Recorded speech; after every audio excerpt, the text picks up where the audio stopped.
Welcome to my backyard garden. Tutur ko kayo sa aking backyard gardening. Ito yung aking mumunting garden dito sa aming gilid ng aking mumunting tahanan. So, ito yung ating ampalaya.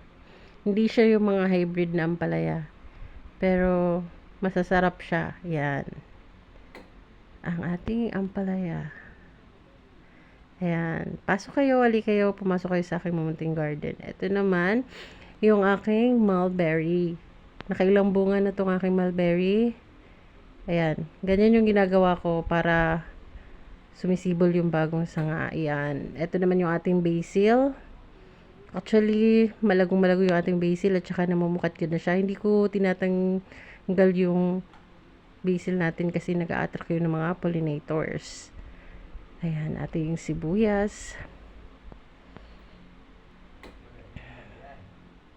At ang ating malunggay. Yan. Haba na ng malunggay ko. Laging kinukuha na ng kapatid ko. Kaya ganyan na itsura. Ito naman yung ating red na okra.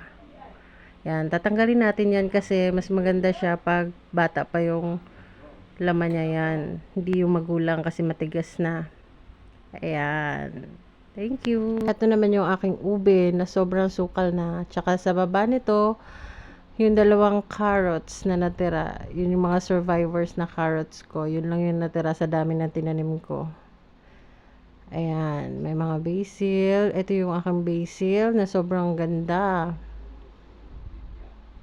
Yan, mayroon din ako mga herbs. Ito yung aking lettuce. Maliliit pa siya.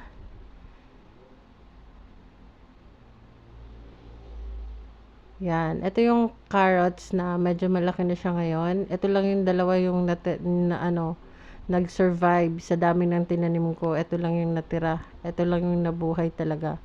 Kasi hindi siya masyado dapat sa babad sa araw. Dapat mga 4 hours lang dapat yung carrots. Ito naman yung tatlong bunga ng aking lemon. Ayan. Tatlong bunga ng aking lemon. Actually, may mga maliliit pa yan. Pero, eto lang yung malalaki lang yung binidyo natin. Yan, ang aking beetroot. Tama ba yun? Basta, yun na yun. Yan. Nakalagay lang siya sa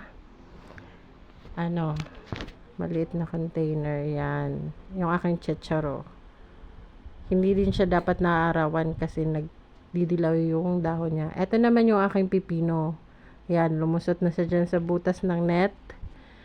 Yan, sobrang ganda ng aking pipino. Actually, guys, hindi po ako gumagamit ng mga